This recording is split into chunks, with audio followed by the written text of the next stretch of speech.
तो चलिए, बिना किसी देरी के सीधे शुरू करते हैं हमारा आज का ये खास विश्लेषण। आज हम हिंदू माइथोलॉजी की सबसे विशाल और दिलचस्प कहानियों में से एक समुद्र मंथन की गहराई में गोता लगाने वाले हैं। ये सिर्फ एक पुरानी कहानी नहीं है, बल्कि ये क्रिएशन, डिस्ट्रक्शन और उस नाजुक से संतुलन के बारे में है जो इस पूरे ब्रह्मांड को चलाता है।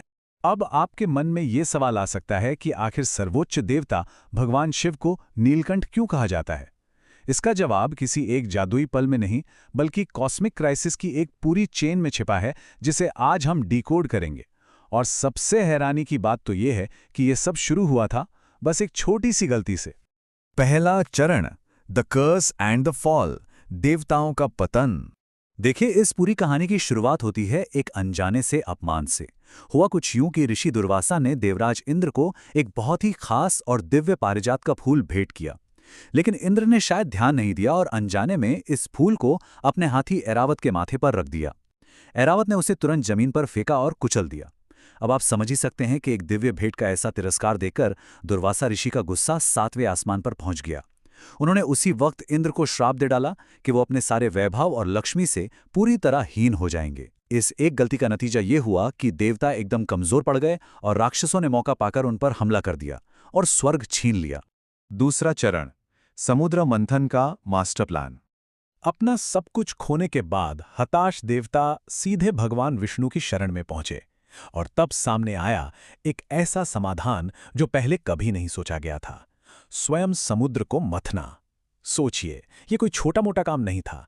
इसके लिए देवताओं को अपने सबसे बड़े दुश्मनों यानी राक्षसों के साथ हाथ मिलाना पड़ा। विशाल मंदराचल पर्वत को एक मथानी के रूप में स्थापित किया गया और वासुकी नाग को एक रस्सी की तरह उसके चारों ओर लपेटा गया। देवता और राक्षस दोनों विपरीत दिशाओं से उसे खींचने लगे। आप इसे ब्रह्मांड के इतिहास का सबसे बड़ा मेगा प्रोजेक्ट कह सकते हैं। तीसरा चरण, द डेडली हलाहाल पॉइजन।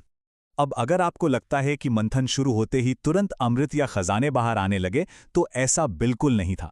इसके बजाय जो सबसे पहली चीज निकली वो था कालकूट या हलाहल। ये कोई मामूली जहर नहीं था, ये एक ऐसा खौफनाक और दुनिया को तबाह कर देने वाला विष था जिसकी भयंकर गर्मी से 10 दिशाएं जलने लगी। इमेजिन कीजिए, अपनी मंजिल तक पहुंचने से पहले ही उन्हें पूरी तरह से खत्म हो जाने वाले खतरे का सामना करना पड़ा। देवता, दानव, ऋषि, मुनि, इंसान सबके सब इस भयंकर गर्मी से त्राही त्राही करने लगे। चारों तरफ बस हाहाकार मचा हुआ था। चौथा चरण, और तब शिव बने नीलकंठ। जब भागने का कोई रास्ता नहीं बचा और पूरा ब्रह्मांड डर से कांप रहा था, तब सबकी आखिरी उम्मीद बने भगवान शिव। सृष्टि को बचाने के लिए भगवान शिव ने एक बहुत बड़ा बलिदान दिया। उन्होंने उस विनाशकारी विष को पी लिया। लेकिन यहां एक बहुत ही अहम बात है, उन्होंने उस जहर को अपने शरीर के अंदर नहीं उतरने दिया, उन्होंने उसे पूरी तरह से अपने गले में ही रोक लिया। इस भयंकर विष की तीव्रता इतनी ज्यादा थी कि भगवान शिव का गला हमेशा के लिए नीला पड़ गया। उन्होंने सचमुच पूरी दुनिया के विनाश को अपने गले में कैद कर लिया था, और उनके इसी महान और रक्षक कार्य ने उन्हें उनका वो प्रसिद्ध नाम दिया, नीलकंठ। यहाँ एक बहुत ही दिलचस्प साइड नोट भी है। क्या आपको पता है कि इस हलाहल के कुछ अनएक्सपेक्टेड साइड इफेक्ट्स भी हुए थे? दरअसल जब शिवजी विष पी रहे थे तो उसकी कुछ बूंदें छलक कर जमीन पर गिर गईं, और इन्हीं बूंदों को बिच्छू, सांप और कुछ खास तरह की वनस्पतियों ने सोख लिया। आज हमारे आसपास जो भी जहरीले जीव या टॉक्सिक पौधे मौजूद हैं, कहा जाता है कि उन्हें अपना एक खतरनाक गुण उन्हीं गिरी हुई बूंदों से मिला है। ना कमाल की बात कि कैसे ये पौराणिक कथा हमारी प्राकृतिक दुनिया से इतनी गहराई से जुड़ी है। खैर, अगर हम अपने ओरिजिनल प्राचीन ग्रंथों पर वापस आएं, तो हम देखते हैं कि इसमें उन सभी चीजों की बड़ी ही सटीक लिस्ट दी गई है जो इस विनाशकारी जहर के छटने के बाद समुद्र से बाहर आईं। ये वो पल था जब विनाश का अंधेरा छटा और ब्रह्मांड को अपने सबसे अनमोल उपहार मिलने शुरू हुए। पांचवा चरण, समुद्र से निकले अनमोल खजाने। विष के बाद तो मानो समुद्र से खजानों की बारिश होने लगी। इन अपार खजानों को हम रत्न कहते हैं। सबसे पहले प्रकट हुई कामधेनु गाय, जो सारी इच्छाएं पूरी कर सकती थी, जिसे ऋषियों ने अपने अनुष्ठानों के लिए लिया। फिर निकला 7 सिरों वाला चांद जैसा सफेद चमकता हुआ उच्च श्रवा घोड़ा, जिसे राक्षस राज बलि ने क्लेम किया। फिर आया शानदार सफेद ऐरावत हाथी, जो देवराज इंद्र का वाहन बना। इसके बाद एक बेहद चमकदार कौस्तुभ मणि निकली, जिसे भगवान विष्णु ने धारण किया। और फिर स्वयं देवी लक्ष्मी प्रकट हुईं, जिन्होंने भगवान विष्णु को ही अपने पति के रूप में चुन लिया। और सबसे आखिर में आए भगवान धन्वंतरी, और उनके हाथों में था वो सबसे बड़ा और अंतिम इनाम, अमृता का अमृत।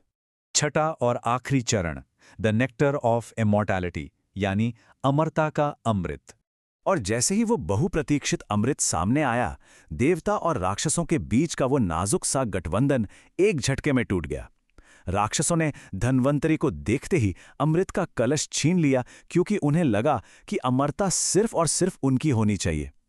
लेकिन यहाँ ये अंतिम संघर्ष किसी मारकाट या युद्ध से खत्म नहीं हुआ, बल्कि भगवान विष्णु की एक बेहद चतुर योजना से सुलझा। उन्होंने अत्यंत मनमोहक मोहिनी का अवतार लिया और राक्षसों को ऐसा चकमा दिया कि बातों ही बातों में सारा अमृत सिर्फ देवताओं को पिला दिया। और इस तरह देवताओं ने अपना खोया हुआ शाश्वत वैभव अंततः वापस पा लिया। तो इस पूरी कथा के अंत में मैं आपको एक बहुत ही गहरे विचार के साथ छोड़ना चाहता हूं। क्या हमारा ये ब्रह्मांड सचमुच एक निरंतर संतुलन का ही नाम है? क्या कोई भी बड़ा इनाम या अल्टीमेट रिवॉर्ड तभी मिलता है जब हम किसी बड़े विनाश का सामना करके डटे रहते हैं? हलाहल विष और उसके बाद मिले अमृत का ये बैलेंस हमें बहुत कुछ सोचने पर मजबूर करता है। खैर, हमारा आज का ये एक्सप्लेनर यहीं पूरा होता है। उम्मीद है इस सफर में आपको कुछ नया और दिलचस्प जानने को मिला होगा। हमारे साथ इस विचारोत्तेजक सफर पर बने रहने के लिए बहुत बहुत शुक्रिया।